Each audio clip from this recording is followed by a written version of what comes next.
Bismillahirrahmanirrahim. Assalamualaikum warahmatullahi taala wabarakatuh. Linaftatih jilsatana as-sabahiyah bi qiraati sab'il masani al-Fatihah. Bismillahirrahmanirrahim. Bismillah. Syurin ada. Ya Allah.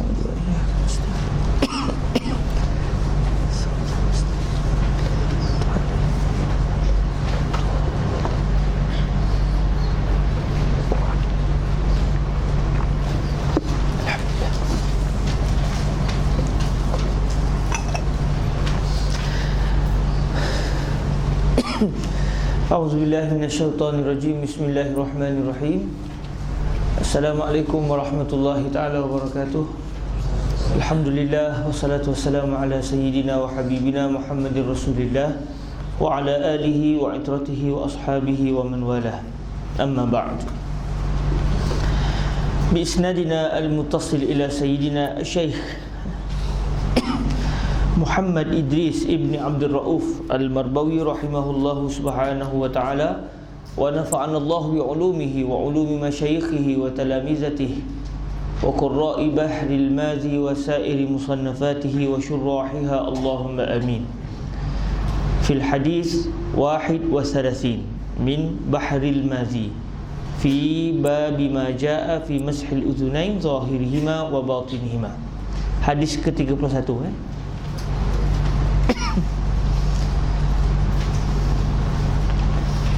Bismillah.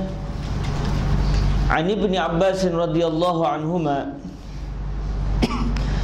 anna an-nabiy sallallahu alaihi wa alihi wa sallam masaha bi ra'sihi wa udhunayhi zahirihima wa batinihima hasanun sahih. Daripada Ibnu Abbas radhiyallahu anhuma bahawasanya Nabi sallallahu alaihi wa alihi wasallam menyapu ia dengan kepalanya dan dua telinganya, luarnya dan dalam keduanya.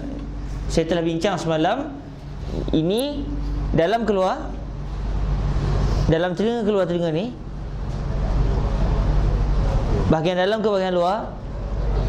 Dalam, luar, dalam. Luar, dalam. Macam mana tu? Khilaf para ulama apa jadi luar Dan memang para ulama khilaf sebenarnya. Ada yang kata di dalam, ada yang kata di luar. Sebab tu ahlu ruwat Jawi sini khilaf, kerana di sana ada dua pendapat para ulama. Cuma kebanyakan para ulama mengatakan ini adalah dalam, yang di sini adalah luar, ni adalah luar. Bahagian ni luar, yang ni dalam. Baik. Babu ma jaa fi mashil udhunaini zahirihima wa batinihima. 164, bab yang telah datang ia pada menyapu dua telinga, zahir keduanya dan batin keduanya.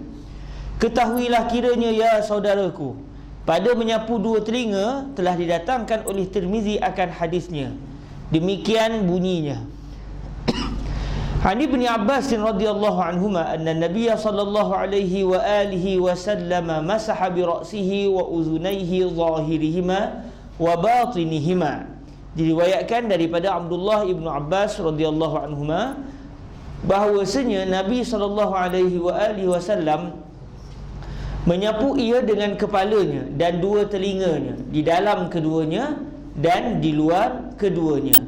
Katanya, itu kata Al-Imam At-Tirmizi, dan di dalam bab itu dan di dalam bab itu ada tertitik tu.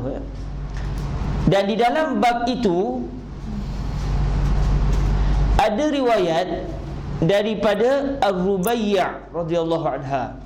Kata Abu Isa At-Tirmizi, bermula hadis Ibnu Abbas itu ialah hadis hasan lagi sahih. 165, masalah menyapu telinga luar dalamnya dan hukumnya.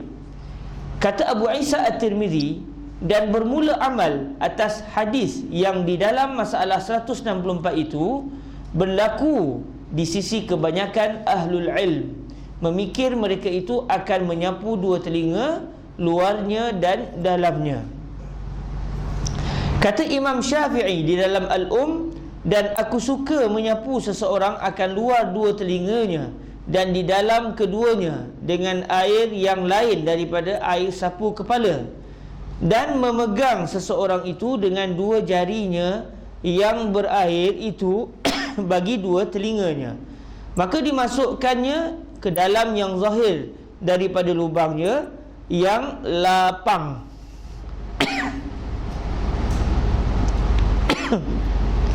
Maksudnya lubang yang lapang ni lubang telinga semua lubang telinga ni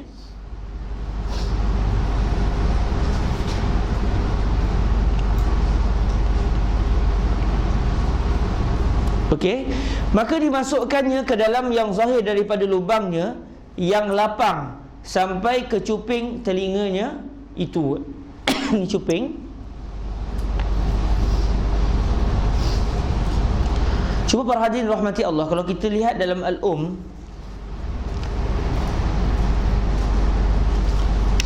Syekh Idris menterjemahkan kalimah cuping tapi kalau kita buka dalam cuping yang dimasukkan oleh Syekh Idris adalah as-simakh. As-simakh bermaksud lubang telinga betul lubang telinga sungguh. Ni as-simakh. Adapun yang yang sebelum ni dia kata lubangnya yang lapang, dimaksudnya al-furjah. Dalam teks kita al-furjah. Furjah ni maknanya kita boleh terjemahkan sebagai permukaan lubang telinga, bahagian awal lubang ni. Ini panggil furjah. Kemudian ke dalam terus namanya as-simakh. Jadi tuan-tuan ambil ini sebab terjemah ini agak gharib. Cuping kita faham cuping ini kan? Cuping telinga ni, tapi Syekh dia menterjemahkan kalimah as-simakh dengan kalimah cuping. Mungkin orang faham cuping ini, sedangkan cuping yang dimaksudkan oleh Syekh dia adalah lubang telinga terus.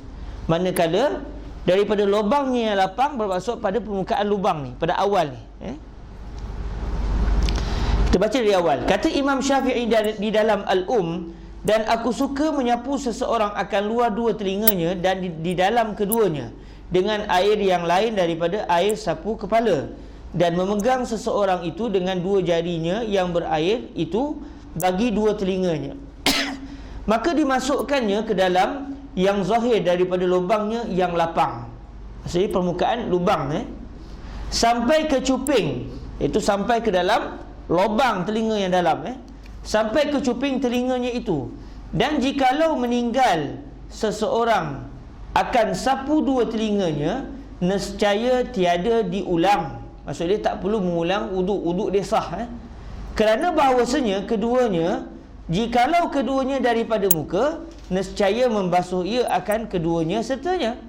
Sebab ketika kita basuh muka, sunat kita menyapu muka dan membasuh bahagian dalam telinga. Ketika membasuh muka, kita basuh sekali bahagian dalam telinga ni. Jikalau keduanya daripada muka, nescaya membasuh ia akan keduanya sertanya, iaitu keduanya serta muka. Ataupun jikalau daripada kepala, yakni masuk di dalam bilangan juzuk kepala, nescaya menyapu ia akan keduanya sertanya, iaitu serta kepala. Bila kita sapu kepala, kita akan sapu sampai ke bahagian sini kan disunatkan sapu ke belakang.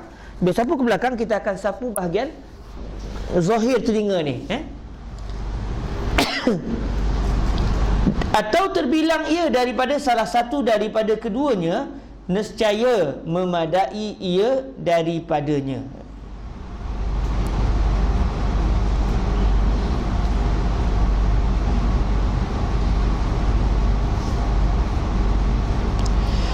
Saya tulis dalam tahqiq saya, kalam Imam Asy-Syafi'i berbunyi, walau taraka mashal uzunain lam yu'id li'annahuma law kanata minal wajhi ghusilata ma'ah aw minar ra'si musihata ma'ah aw wahdahuma ajza'ata minhu aw wahdahuma ajza'ata minhu. Kami berpandangan bahawa terjemahan petikan aw wahdahuma adalah atau sekiranya kedua telinga itu adalah berasingan. Jadi Syekh Idris menyatakan atau terbilang ia daripada salah satu daripada keduanya. Jadi ucapan terbilang ia daripada salah satu daripada keduanya seakan-akan terjemahan ini kurang tepat sebab kita dah bincang dah salah satu daripada keduanya, iaitu sama ada muka ataupun kepala sebelum ini. Jadi la'alla sawab terjemahan aw wahdahuma itu adalah atau sekiranya kedua telinganya itu adalah berasingan. Maksudnya dia bukan kepala, dia bukan muka, dia asing, anggota asing, bukan kepala, bukan muka Jadi saya cadangkan tuan-tuan buat sedikit catatan di situ. Asal teks Imam Asy-Syafi'i au wahdahuma. Jadi kami berpandangan, saya dan juga para sahabat ketika tahqiq kitab ini berpandangan wahdahuma yang dimaksudkan oleh Imam Asy-Syafi'i adalah atau sekiranya, siapa nak tulis atau sekiranya atau sekiranya kedua telinga itu adalah berasingan. Atau sekiranya kedua telinga itu adalah berasingan. Atau sekiranya kedua telinga itu adalah berasingan. Jadi kalau betul lah apa yang kami sangkakan, terjemahannya adalah setelah disebut jikalau keduanya daripada muka, jikalau daripada kepala, yang ketiga tu atau sekiranya kedua telinga itu adalah berasingan, nescaya memadai ia daripadanya. Nescaya memadai ia daripadanya. Saya juga telah bertanya kepada Syekh Said dan juga Syekh Yusri tentang kenyataan Imam Asy-Syafi'i ini. Apa maksud beliau? Lantas kata Syekh Yusri dan juga Syekh Said Shaltut, iaitu telinga ini anggota asing, bukan muka, bukan kepala. Atau terbilang ia daripada salah satu daripada keduanya, nescaya memadai ia daripadanya. Maksud dia, kalaulah telinga tu salah satu, dia bukan kepala, bukan muka, maka dia tidak memerlukan kepada basuhan muka dan juga tidak memerlukan kepada sapuan kepala, kerana dia adalah berasingan. Baik, seterusnya, maka jika tiada ada keduanya demikian, maka tiada disebutkan keduanya pada fardu. Maksudnya kalaulah telinga itu bukan muka, bukan kepala, dalam ayat-ayat fardu, ayat-ayat wudu tidak dinyatakan ya ayyuhallazina idza kuntum ila shalah faghsilu wujuhakum wa aydiyakum ilal marafiq wamsahu bi ru'usikum wamsahu uzunaikum. Tak ada. Jadi menunjukkan bahawa tidak difardukan membasuh telinga ataupun menyapu telinga. Maka jika tiada ada keduanya demikian, maka tiada disebutkan keduanya pada fardu. Dan jikalau adalah keduanya daripada kepala, nescaya memadai oleh sapu keduanya akan sapu kepala, sebagaimana memadai daripada barang yang tinggal daripada kepala. Sebab kita tidak dituntut untuk menyapu kepala keseluruhannya secara wajib. Sebahagian kepala yang wajib disunatkan ke semua kepala. Jadi kalau telinga ni termasuk kepala, kita sapu sikit je selesai, tak perlulah basuh atau sapu telinga. Dari segi kewajipannya begitu. Lihat masalah 166 akan datang, kazalik masalah 167. Hadis yang ke-32, An Abi Umamah radhiyallahu anhu qala tawadda'a an-nabiy sallallahu alaihi wa alihi wasallam fa ghasala wajhahu thalatha wa yadayhi thalatha wa masaha bi ra'sihi wa qala al-udhunani min ar-ra's. Daripada Abi Umamah radhiyallahu anhu katanya, telah mengambil air sembahyang Nabi sallallahu alaihi wa alihi wasallam, maka membasuh ia akan mukanya 3, iaitu 3 kali, dan 2 tangannya 3, dan menyapu dengan kepalanya, dan katanya bermula 2 telinga itu daripada kepala. Babu ma jaa annal udhunaini minar ra's. 166, bab yang telah datang ia bahawasanya 2 telinga itu daripada kepala. Ketahuilah kiranya ya saudaraku, adalah Abu Isa At-Tirmizi mendatang ia akan hadis yang menyebutkan adakah 2 telinga itu daripada jumlah kepala.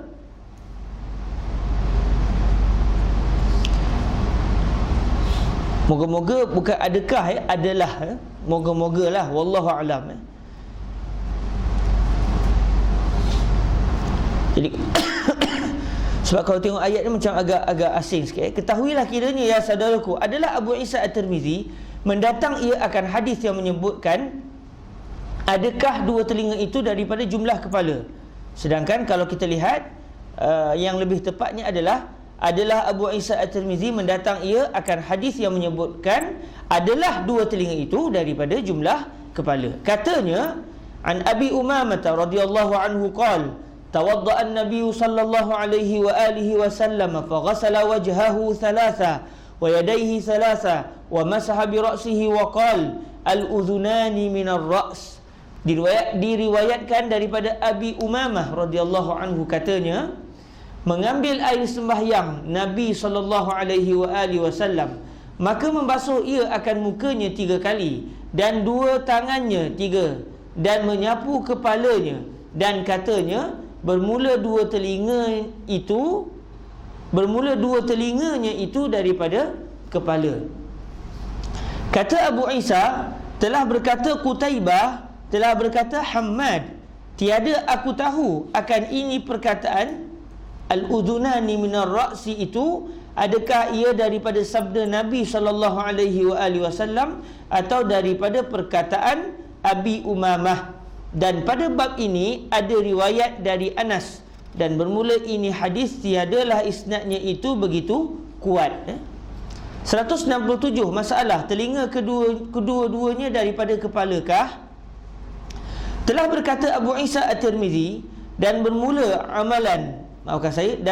amal atas hadis dalam masalah 166 itu berlaku di sisi kebanyakan ahlul ilmi daripada sahabat-sahabat Nabi sallallahu alaihi wasallam dan mereka yang kemudian daripada mereka itu, bahwasanya dua telinga itu daripada kepala. Dan dengan dialah berkata Sufyan Ats-Tsauri dan Ibnul Mubarak dan Asy-Syafi'i dan Ahmad dan Ishaq. Cuma menyatakan bahawa ini adalah pendapat Al-Imam Asy-Syafi'i itu adalah kurang tepat. Sebab Al-Imam Asy-Syafi'i berpandangan telinga ini bukan kepala, bukan muka, dia anggota berasingan. Cuma Al-Imam At-Tirmizi menukilkan bahawa pendapat ini juga turut dipegang oleh Al-Imam Asy-Syafi'i. Cuma nukilan ini tidak dinyatakan oleh ashab Asy-Syafi'iyah.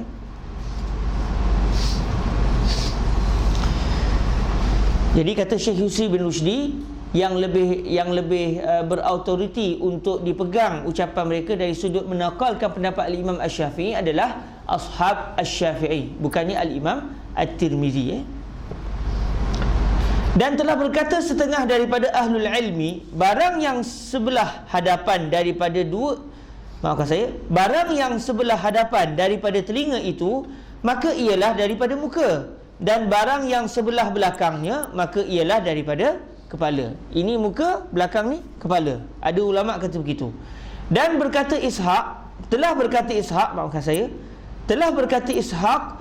dan aku pilih bahawa menyapu yang hadapan daripada keduanya serta muka, dan yang sebelah belakang daripada keduanya serta kepala. Maksudnya ketika basuh muka, basuh sekali lah bahagian dalam telinga ni. Ketika kita menyapu kepala, kita tarik ke belakang, maka disapulah bahagian zahir telinga yang berada di belakang. Lihat perkataan Imam Syafi'i di dalam masalah 165. Dan kata Ibnul Arabi Al-Maliki, pengarang Ahkamul Quran, dan kata Ibnul Arabi, telah bersalah-salahan ulama pada dua telinga itu atas 4 qaul. Yang pertamanya, bahawasanya kedua-duanya itu daripada kepala, disapu keduanya dengan airnya, iaitu air kepala, air yang digunakan untuk menyapu kepala. Telah mengata akan dia oleh Abdullah ibnu Abbas dan Atha dan Al-Hasan dan Abu Hanifah. Yang kedua-duanya itu daripada muka, dibasuh kedua-duanya sertanya, iaitu serta muka. Telah mengata akan dia oleh Ibnu Syihab. Yang ketiganya, dibasuh barang yang berhadap daripada keduanya serta muka, dan sapu barang yang belakang serta kepala. telah mengata akan dia oleh Asy-Sya'bi dan Al-Hasan ibnu Saleh. Yang keempatnya, kedua-duanya daripada kepala dan sapu kedua-duanya dengan air yang baru. Telah menamyah, la'alla sawab, menambah telah menambah oleh Ibnul Khallal akan luar keduanya itu wajib dan batin kedua-duanya itu sunat. Luar maksud dia bahagian belakang ni, bahagian batin telinga maksud dia bahagian hadapan telinga. Telah berkata Al-Qadhi Abu Bakr Ibnul Arabi radhiyallahu anhu, tiap-tiap orang yang menyebut akan wuduk Nabi alaihi salam tiada menyebutkan dua telinga melainkan Ibnu Abbas dan Ar-Rubai' bintu Muawwiz radhiyallahu anhum, dan kenyataan keduanya lebih kuat pada ta'liq daripada diam lain daripada keduanya. Jadi bila ada sahabat yang sebut dalam hadisnya adalah kuat, maka walaupun tidak ramai para sahabat yang meriwayatkan, tetap dipegang ziyadatu siqah hujjah.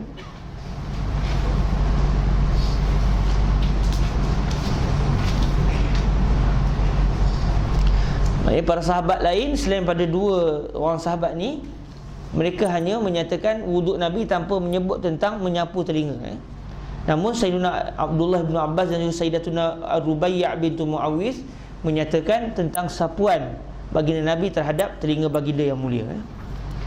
Baik, hadis yang seterusnya 33. An Laqit bin Sabirah,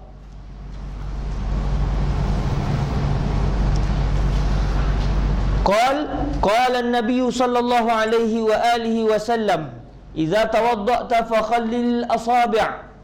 Hasan sahih. Daripada Laqit bin Sabirah katanya, telah bersabda Nabi sallallahu alaihi wa alihi wasallam, apabila mengambil air sembahyang engkau, maka hendaklah celah-celahi anak jari. Hadis yang ke-34. An Ibni Abbas radhiyallahu anhuma anna Rasulullah sallallahu alaihi wa alihi wasallam qala, idza tawadda'ta fa khallil baina asabi'i yadayka wa rijlayka gharibun hasan. Hadis yang ke-35. Anil Mustawrid Ibni Shaddad Al-Fihri qala ra'aitu an-nabiy sallallahu alaihi wa alihi wasallam idza tawadda'a yukhallilu asabi'a rijlaihi bi khinsarihi hasanun gharib.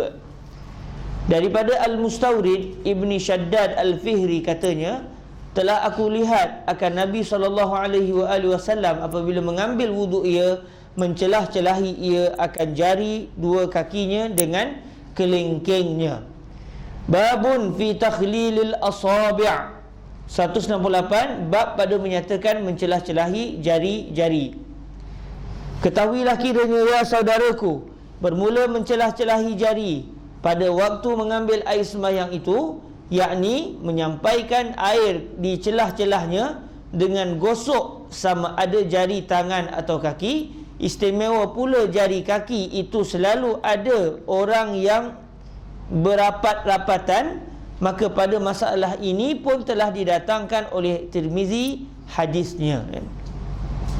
169, masalah mencelah-celahi jari dan hadisnya. Sebenarnya adalah hadis mencelah-celahi jari ini telah dikeluarkan oleh Tirmizi sepotong daripada hadis yang panjang yang zahir hadisnya itu di dalam Al-Um bagi Imam Syafi'i. An Laqit bin Sabirah qala Rasulullah sallallahu alaihi wa alihi wasallam, idza tawadda'ta fa khallilil asabi'. Diriwayatkan daripada Laqit bin Sabirah katanya, telah berkata Nabi sallallahu alaihi wa alihi wasallam, apabila mengambil wuduk engkau, maka hendaklah engkau celah-celahi anak-anak jari. Tetapi di dalam Al-Um, di sana kemudian daripada berkata Laqit bin Sabirah akan dirinya setengah daripada utusan bagi Nabi Al-Muntafiq. La'alla sawab, titiknya terlari sikit. Kalau kita tengok tu ejaannya Nabi tu, tapi sebenarnya adalah Bani Al-Muntafiq. Sayyidina Laqit bin Sabirah adalah salah seorang utusan Bani Al-Muntafiq yang datang bertemu dengan Nabi SAW. Kita baca di awal sedikit. Tetapi di dalam Al-Um, di sana kemudian daripada berkata Laqit bin Sabirah akan dirinya setengah maknanya sebahagian, salah seorang, akan dirinya setengah daripada utusan bagi Bani Al-Muntafiq, dengan panjang hikayatnya hingga sampai pertanyaannya kepada Nabi SAW. Katanya, qultu ya Rasulullah SAW, akhbirni 'anil wudu. Qal asbighil wudu wa khallil bainal asabi' wa baligh fil istinsyaqi illa an takuna sha'ima. Kataku, ya Rasulullah, khabarkan olehmu akan hamba daripada wudu. Sabdanya, ratakan wudu engkau akan kena air pada segala anggota yang wajib basuh, dan celah-celahi antara segala anak jari itu dengan gosok dan sampaikan air, dan lampau-lampau olehmu akan mengisap air. Tapi dalam buku kita tu abar tu tertinggal satu titik, air bukan alif bara, dan lampau-lampau olehmu, maksud dia hendaklah bersungguh-sungguh melampau-lampau, dan lampau-lampau olehmu akan mengisap air ke dalam hidung dan menghembusnya. Dan kita tarik air sampai ke pangkal hidung, Dan lampau-lampau olehmu akan mengisap air ke dalam hidung dan menghembusnya, melainkan bahawa adalah engkau, tertambah alif tu, engkawa, tertambah alif di situ, melainkan bahawa adalah engkau itu puasa. Kata Abu Isa, bermula hadis Laqit bin Sabirah itu hadis hasan lagi sahih. Dan satu lagi la'alla sawab, ada satu titik di situ lagi. Dan satu lagi riwayat Tirmizi katanya, an Ibni Abbas radhiyallahu anhuma anna Rasulullah sallallahu alaihi wa alihi wasallam qala, idza tawadda'ta fakhallil baina asabi'i yadayka wa rijlaik. Diriwayatkan daripada Ibnu Abbas radhiyallahu anhuma bahwasanya Rasulullah sallallahu alaihi wasallam bersabda, ia, apabila mengambil wudu engkau, maka hendaklah celah-celahi antara jari-jari dua tangan engkau dan dua kaki engkau. Kata Abu Isa, bermula hadis ini hasan gharib. 170 masalah mencelah-celahi jari dan hukumnya. Maksud dia menyelat-nyelat je,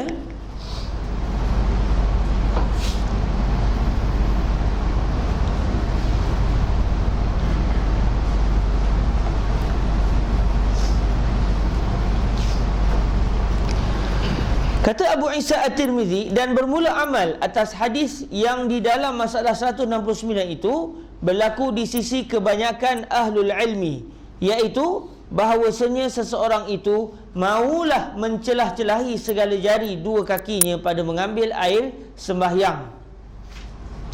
Dan dengan dialah berkata Ahmad dan Ishaq, dan kata Ishaq lagi, maulah mencelah-celahi segala jari tangan.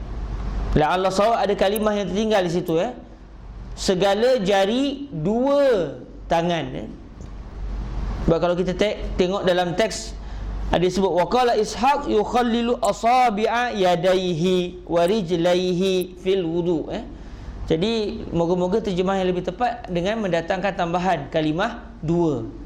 Jadi ayat penuhnya akan berbunyi, dan kata Ishaq lagi, maulah mencelah-celahi segala jari dua tangan dan dua kakinya pada mengambil air sembahyang.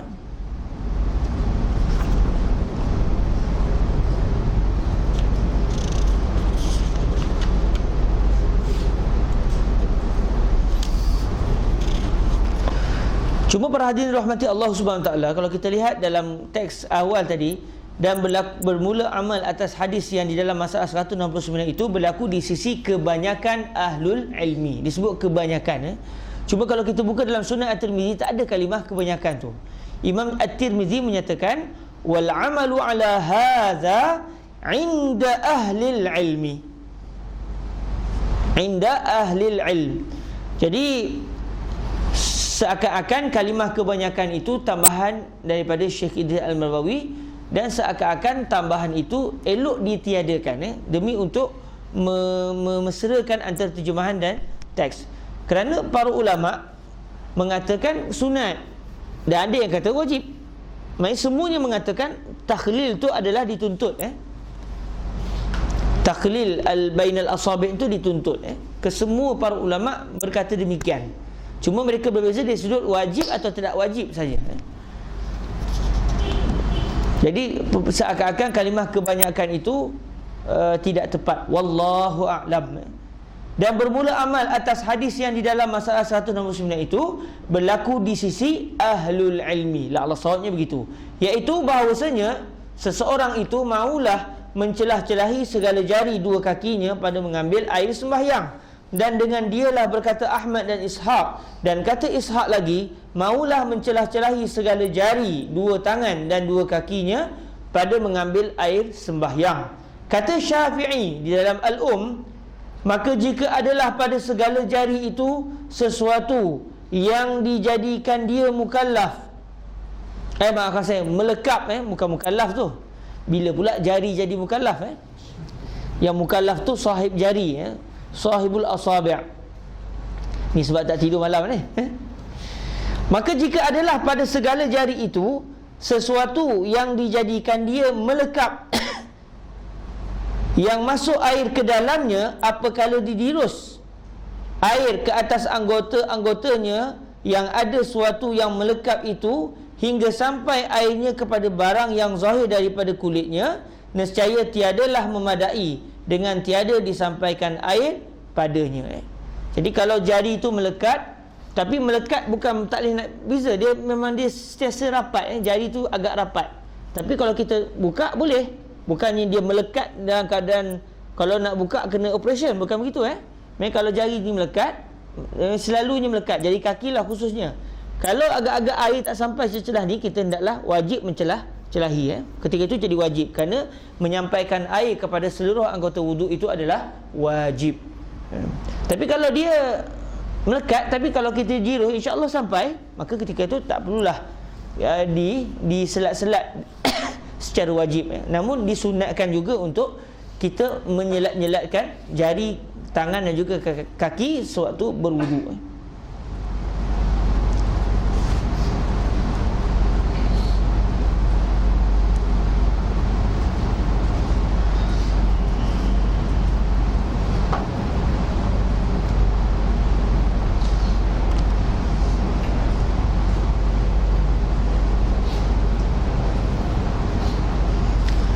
Baik.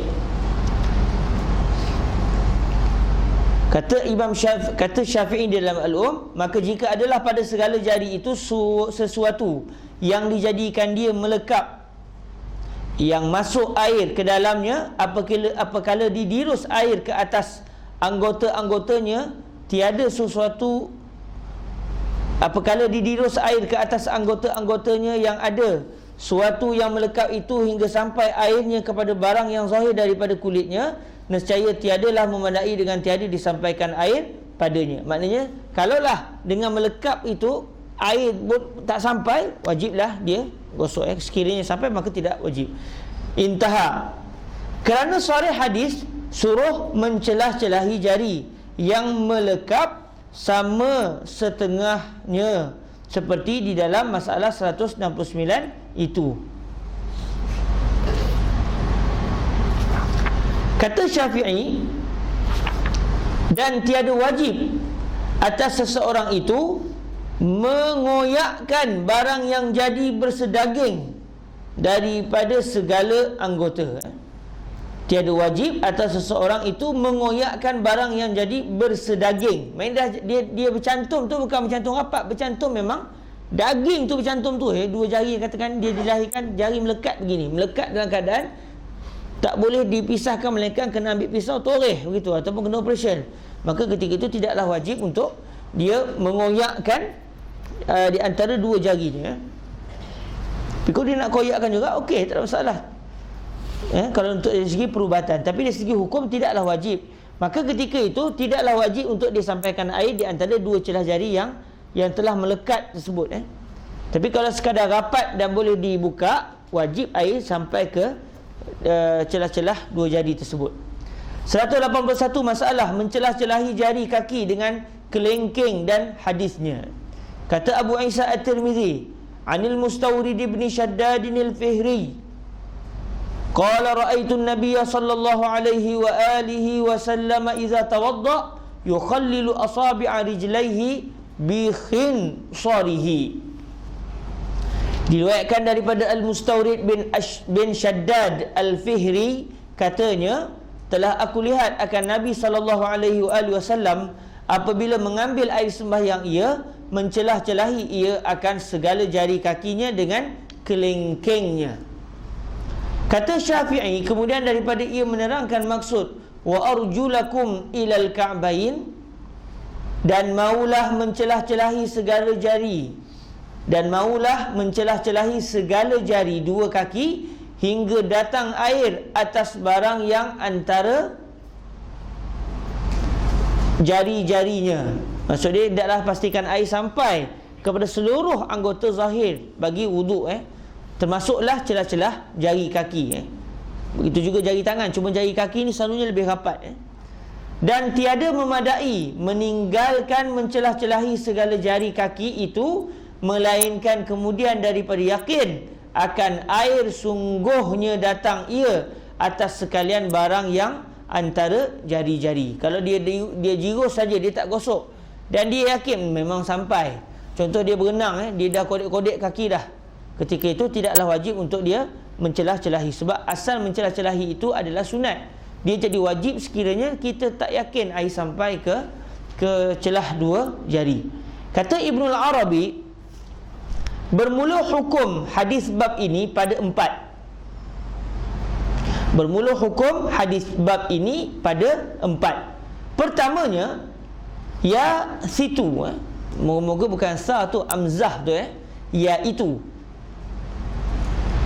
Dalam buku kita duk sa kan, maka la'alla sawab bukan sa tetapi adalah hamzah. Bermula hukum hadis bab ini pada 4. Pertamanya, iaitu sabda Nabi mencelah-celahi antara jari-jari pada hadis laqit yang sahih ialah am, pada sekalian jari di dalam wuduk, melainkan bahawasanya wajib pada dua tangan dan bersalah-salahan pada dua kaki. Ini pendapat yang pertama. Celah-celah antara tangan wajib, kaki tidak wajib. Kaki ulama khilaf. Ini pendapat yang pertama. Nabi sebut tentang jari, jari kaki dan juga tangan. Cuma wajib pada dua tangan dan bersalah-salahan, iaitu para ulama pada dua kaki.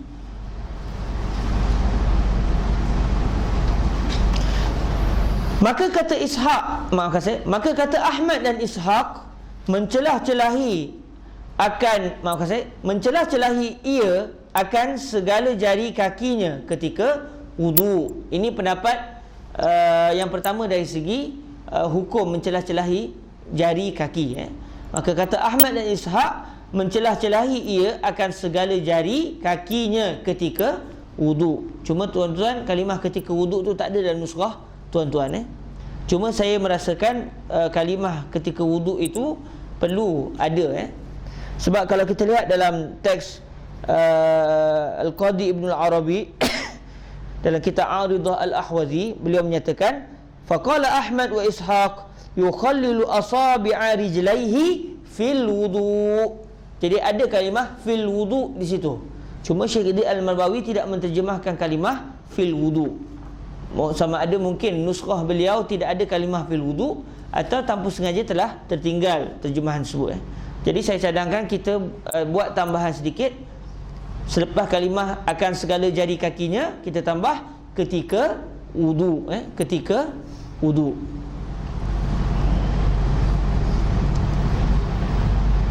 Ayat penuhnya akan berbunyi, maka kata Ahmad dan Ishaq, mencelah-celahi ia akan segala jari kakinya ketika wudu. Dan kata Malik, pada tangan cengkol kerikut. Pada tangan cengkol kerikut, main tangan yang begitu, tangan yang merengkot begitu, pada tangan cengkol kerikut, merekod begitu, kerikut. Cuba para hadirin rahmati Allah, kalau ikut teks Imam Ibnul Arabi, kata beliau, wa qala Malikun fil utbiyah.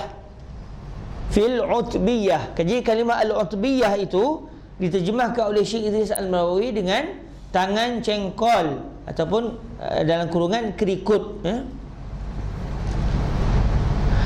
Namun kalau kita rujuk para ulama Al-Malikiyah, al-utbiyah adalah nama kitab sebenarnya. Al-utbiyah itu adalah nama kitab yang ditulis oleh Muhammad bin Ahmad bin Abdul Aziz Al-Utbi. Jadi bukunya itu dikenali dengan nama Al-Utbiyah, sebuah kitab yang dikarang dalam mazhab Imam Malik. Jadi waqala Malikun fil Utbiyah. Jadi Imam Malik telah berkata sebagaimana disebut dalam kitab Al-Utbiyah. Jadi terjemahan tangan cengkol kerikut itu la'alla sawab adalah tidak seperti itu. Sepatutnya diterjemahkan dan kata Malik pada Al-Utbiyah, iaitu Al-Utbiyah pun kalau kita tanya Utbiyah itu apa dia? Nama kitab dalam mazhab Imam Malik.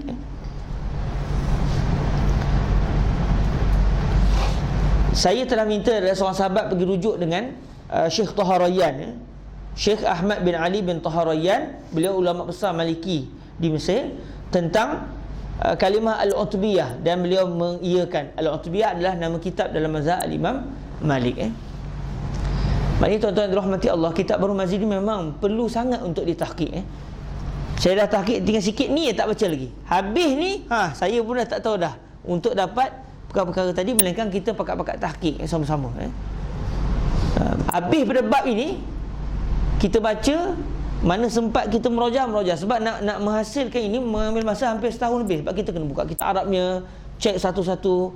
Kitab pula ada 23 jilid. Ataupun cara ni macam mana? Kalau seorang-seorang buat, insya-Allah lah lagi 40 tahun. Kalau setahun keluar satu, 40 tahun lagi siap. Kalau 2 tahun keluar satu, 80 tahun lagi insya-Allah siap. Kalau 3 tahun keluar satu, kalilah 120 tahun lagi insya-Allah siaplah kitab kita. Jadi tuan-tuan boleh pilih pakej yang mana tuan-tuan inginkan, pakej akhirat atau pakej dunia. Jadi kita nak ceritanya, kerja kita banyak sebenarnya, dan benda ni sangat bermanfaat untuk masyarakat kita, dan dia ada secara tak langsung adalah khidmat kepada kitab Bahrul Mazi. Mungkin Ustaz Ulwan contoh lepas ni tahqiq juzuk yang kedua pula kan. Mana nak tahu kan, tapi kita baca je, kita baca mana kalimah yang kita tak dapat penjelasan, kita cuba cari penjelasan. Tapi perkara detail seperti macam Al-Utbiyah, kita kena cek balik, berkata Malik dalam mana, kena cek. Jadi benda tu mengambil masa, dan pastinya kita tak akan mampu buat dalam tempoh yang singkat. Saya sambil-sambil baca ni bagi sahabat berasa tanggungjawab kita besar. Mana tahu dalam ramai-ramai ni akan ada yang akan menyambung tahqiq kitab ni. Mana tahu kitab ini akan ditahqiq berkurun lamanya. Zaman kita keluar 3, 100 tahun akan datang keluar lagi 3. Selama 500 tahun insya-Allah siap kitab ni. Tapi kalau tuan-tuan gamak nak buat begitu, ahlan wa sahlan. Tapi kalau tension sangat, ada kaedah kata iza ta'arada tasaqata.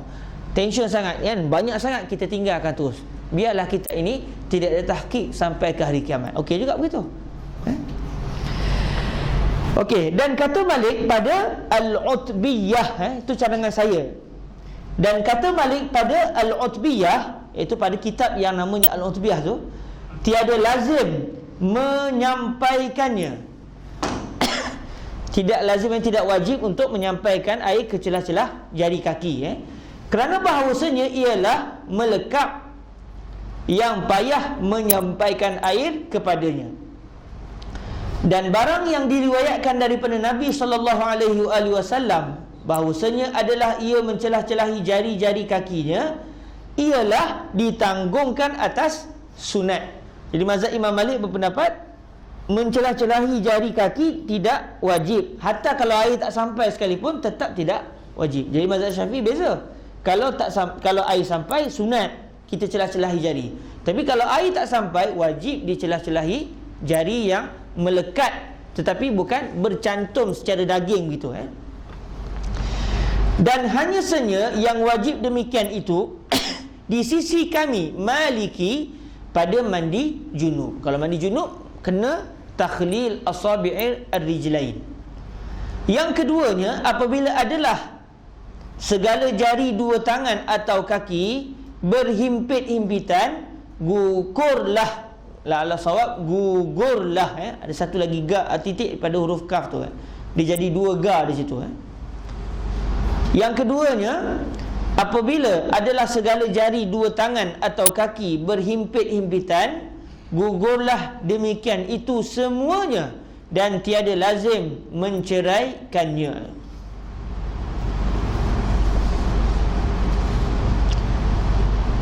Maksud berhimpit-himpitan ni maknanya bersedaging. Dia telah menjadi, dia dilahirkan dalam keadaan bercantum daging tu. Mereka kalau nak buka pun tak boleh, melainkan kena potong tengah-tengah tu. Mereka kalau begitu tidaklah wajib untuk mencelah-celahi antara dua jari.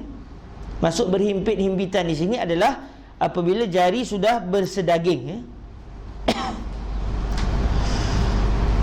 Bersedaging, jadi satu daging.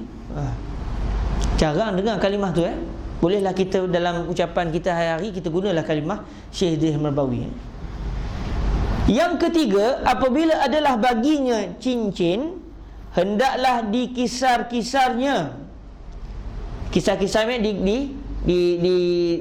dipusing-pusing supaya air dapat masuk. Bila kita pakai jari tak wajib keluarkan, tapi yang pasti air kena sampai di bahagian belakang cincin tu. Jadi cara ni kita tarik cincin tu supaya air kena ke bahagian yang ditutup oleh cincin. Yang ketiganya, apabila adalah baginya cincin, hendaklah dikisar-kisarnya, kerana sungguhnya diriwayatkan dia oleh Ad-Daraqutni dan lainnya bahawasanya Nabi SAW adalah ia mengambil wuduk. La Allah sawab, ada satu lagi kalimah yang tinggal, apabila La Allah sawab, ada kalimah yang tertinggal. Sebab kalau dalam teks asal disebut faqad rawat Daraqutni wa ghairuhu anna Nabiyya alaihi salam kana idza tawadda harraka khatimahu. Jadi iza tu maksud apabila. Jadi kalau nak tepatnya ditambah kalimah apabila, jadi ayatnya akan berbunyi Nabi SAW adalah ia apabila mengambil wuduk mengisar-ngisar ia akan cincinnya, iaitu menggerak-gerakkan cincinnya. Dan inilah dalil atas menyental, dan ialah yang keempatnya. Maksudnya menggerak-gerakkan itu adalah dalil bahawa kena menyelat-nyelatkan, kena goyang-goyangkan, kena gerak-gerakkan. Dan inilah dalil atas menyental, dan ialah yang keempatnya. Dan sungguhnya diriwayatkan oleh Ad-Daraqutni daripada Aisyah radhiyallahu taala anha, katanya adalah Rasulullah sallallahu alaihi wasallam mencelah-celahi antara segala jarinya, dan sabdanya khallilu baina asabi'ikum la yukhallilullahu bainahuma finnar. Hendaklah mencelah-celahi sekalian kamu antara segala jari kamu, nescaya tiada mencelah-celahi Allah antaranya dalam neraka. Sebab kalau tak dicelah-celah, wuduk tak sempurna. Bila wuduk tak sempurna, sembahyang tak sah. Bila sembahyang tak sah, membawa kepada iqab Allah Subhanahu wa taala.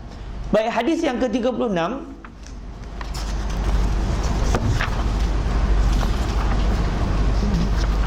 Ya, panjang. InsyaAllah. Hadis yang ke-36, an Abi Hurairah radhiyallahu taala anhu anna Nabiy sallallahu alaihi wasallam qala wailul lil a'qabi minan nar, hasanun sahih. Daripada Abi Hurairah radhiyallahu taala anhu bahawasanya Nabi sallallahu alaihi wasallam bersabda, ia kebinasaan bagi tumit daripada neraka. Cuma eja bersabda tu bara sin badal.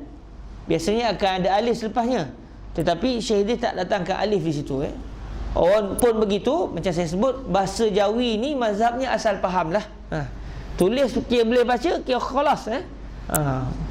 Tonton bariskan tu, dal tu bariskan atas, selesai masalah. Babu ma jaa wailul lil aqabi minan nar. 172, bab yang telah datang ia kebinasaan bagi yang mempunyai tumit daripada neraka. Ketahuilah kiranya ya saudaraku, bermula tumit itu satu juzuk anggota yang wajib sampaikan air wuduk kepadanya. Maka datang hadis menerangkan tumit itulah sebab bagi yang punyanya masuk neraka. Oleh kurang jaganya pada waktu ia mengambil air sembahyang, maka tiada basah tumitnya atau tiada basah lekuknya yang di bawah buku lali itu. Jadi bila tak dibasuh tu tak sempurna wuduk. Bila tak sempurna wuduk, habis segala ibadat yang berkait dengan wuduk tak sah. 173, masalah tumit tiada basah dan hadisnya. Di sini telah dikeluarkan oleh Tirmizi akan hadis tumit itu satu juzuk daripada kaki yang wajib basah akan dia. Bukan basah, basuh. Yang wajib basah akan dia. Boleh tak difahami begitu? Wajib basah, wajib pastikan ia basah. Tapi boleh juga dibaca basuh, ba'alif sinha basuh. Wajib basuh akan dia. Jadi dua kalimah, dua cara baca. Dua-dua betul tak tu? Itu kelebihan Jawi kita. Tak sangka saya masa tahqiq tak perasan lagi. Barakatul majlis.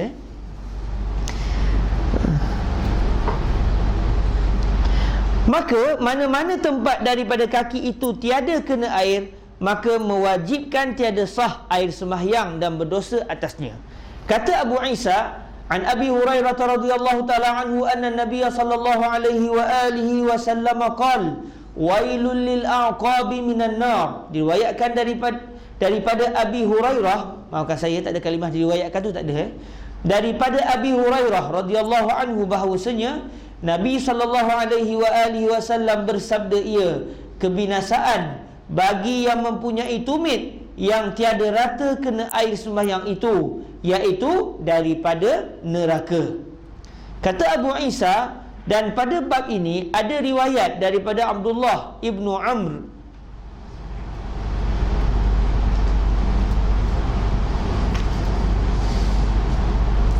itu Sayyidina Abdullah ibnu Amr ibn al-As radhiyallahu anhuma. Dan pada bab ini ada riwayat daripada Abdullah ibnu Amr dan Aisyah dan Jabir dan Abdullah bin Al-Harith. Tu cara eja orang dulu. Al-Harith, jangan dibaca Al-Hars pula.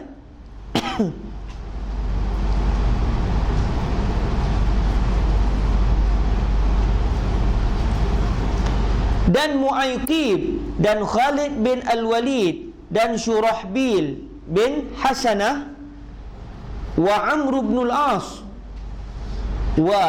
bahasa Arab campur sikit wa Amr ibn al-As dan Yazid bin Abi Sufyan.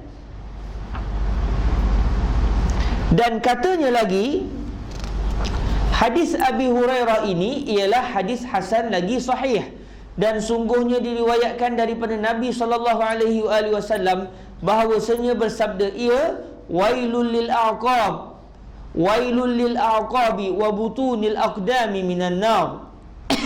Kebinasaan bagi yang mempunyai tumit dan tapak kaki yang tiada basah air sembahyang, iaitulah daripada api neraka. 174, masalah tumit dan tapak kaki dan hukumnya. Kata Abu Isa, dan bermula fiqh hadis di dalam masalah 173 itu bahawasanya tiada harus sapu atas dua kakinya akan jadi ganti basuh apabila tiada ada atas keduanya dua kasut atau dua stoking. Stoking tu stoking. Dan ini adalah perbahasan khilaf di kalangan para ulama. Boleh tak sapu atas stoking? Boleh tak sapu atas kasut? Jadi ada perbahasan khilaf di kalangan para ulama dalam isu al-khuf. Apa syarat-syarat khuf? Jadi beza pendapat. Dan kata Syafi'i, maafkan saya, kata Syafi'i, kemudian daripada ia mengeluarkan beberapa hadis dengan sanad yang kuat, dan tiada memadai orang yang mengambil air sembahyang melainkan membasuh belakang dua kakinya dan kedua tapaknya dan tumit dan buku lalinya. La Allah sawab ada kalimah dan dua buku lalinya. sebagaimana yang disebut dalam teks Imam At-Tirmizi, wa ka'baihi, wa ka'baihi. Jadi ka'ban, dua buku lali, dan dua tapaknya, dan dua tumit, dan tumit, maafkan saya, dan kedua tapaknya dan tumit, dan dua buku lalinya sama sekali. Kata Syafi'i, dan diriwayat orang bahawasanya Rasulullah sallallahu alaihi wasallam menyapu ia akan belakang dua kakinya. Kata Syafi'i, dan diriwayat orang bahawasanya Rasulullah sallallahu alaihi wasallam memercik akan belakang dua kakinya. Dan salah satu daripada dua hadis itu daripada wajah yang elok isnad.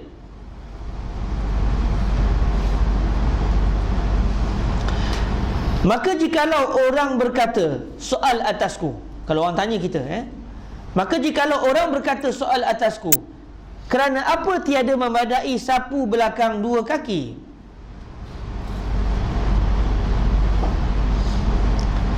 Atau percik tak usah basuh, dan tiada ada ia berlawan bagi hadis bahawasanya Nabi SAW membasuh dua kakinya, sebagaimana memadai sapu atas dua khuf, pada halnya tiada melawan bagi membasuh dua kaki. Dijawab baginya, bermula dua kasut itu dindingan, bersalahan dua kaki.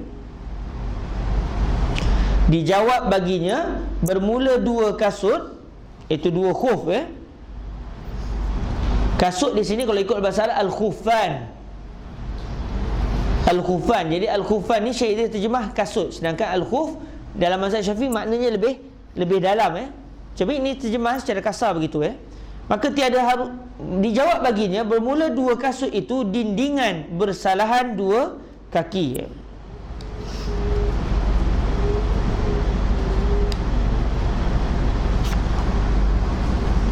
La'allah sawab, tuan-tuan yang dirahmati Allah, terjemah yang lebih tepat, la'allah sawab, bersalahan itu ditukar kepada bagi. Bagi. Sebab kalau tengok dalam bahasa Arabnya, Imam Syafi'i, ucapan asal Imam Syafi'i berbunyi, qilalah al-khufani ha'ilani dunal qadamain, fala yajuzu an yuqal al-mashu alaihima yudadu ghasdal qadamain wa huwa ghairuhuma ila akhirih. Jadi disebut qilalah al-khuffani hailani dunal qadamain. Kalimah duna boleh diterjemahkan kepada bersalahan, sebagaimana yang terjemah oleh Syekh Idris Al-Marbawi. Namun kalimah duna juga merujuk kepada yang dekat, bagi. Kalimah duna itu kadang-kadang merujuk kepada bagi. Jadi wallahu alam, kalau dilihat dari segi gaya ayat, qila al-khuffan hailani dunal qadamain, maksudnya hailan, dua benda yang menutup bagi kaki. Dia adalah penutup bagi kaki. Jadi la'allah sawab, kalimah bersalahan itu lebih tepatnya ditukar kepada bagi. Wallahu a'lam. Sebab kalimah duna itu sendiri berbeza makna sebenarnya. Satu kalimah makna pelbagai.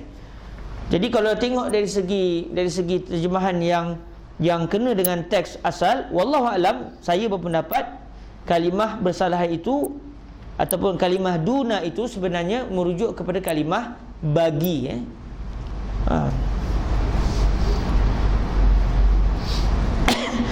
Dijawab baginya, bermula dua kasut itu dindingan bagi dua kaki, maka tiada harus bahawa dikatakan sapu atas keduanya melawan basuh dua kaki, dan iaitu lain daripada keduanya.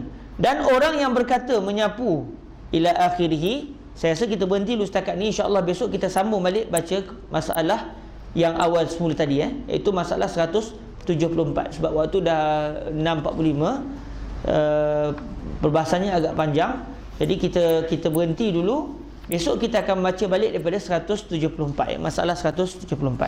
Hadza wa sallallahu wasallam ala sayyidina wa maulana Muhammadin wa ala alihi wa sahbihi wa baraka wa sallam. walhamdulillahi rabbil alamin. Allahumma salli afdala salatin ala as'adi makhluqatika sayyidina Muhammadin wa ala alihi wa sahbihi wa sallim adada ma'lumatika wa midada kalimatika kullama karaka dzakiruna wa ghafala an zikrihil ghafilun. Allahumma salli afdala salatin ala qatika sayyidina Muhammadin wa ala alihi wa sahbihi wa sallim adada ma'lumatika wa midada kalimatika kullama dzakaraka dzakiruna wa ghafala an zikrihil ghafilun. Allahumma salli afdal salatin ala as'adi makhluqatika sayyidina Muhammadin wa ala alihi wa sahbihi wa sallim adada ma'lumatika wa midada kalimatika kullama karaka dzakirun an zikrihil ghafilun. Allahumma ighfir lana dhunubana wa kaffir 'anna sayyi'atina wa tawaffana ma'al abrar.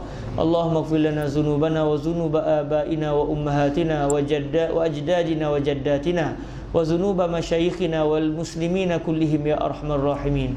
Allahumma arzuqna ilman nafi'a warzuqna fahman nabiyyin wa hifzal mursalin wa ilhamal malaikatil muqarrabin waj'alna min mujtahidi hadhihi al ummah warzuqna al-ijtihada ya arhamar rahimin waj'alna min ibadika alladhina yahfazuna al-Qur'an wa yahfazuna ahadits habibika sayyidina Muhammadin sallallahu alaihi wa alihi wasallam. Rabbana atina fid dunya hasanah wa fil akhirati hasanah wa qina azaban nar wa sallallahu ala sayyidina wa maulana Muhammadin wa ala alihi wa sahbihi wa baraka wa sallam. Alhamdulillahi rabbil alamin. Subhanakallahumma wa bihamdik asyhadu an la ilaha illa ant astaghfiruka wa atubu ilaik. Bismillahirrahmanirrahim. Wal 'ashr innal insana lafi khusr illa alladhina amanu wa 'amilus solihat wa tawasaw bil haqq wa tawasaw bis sabr.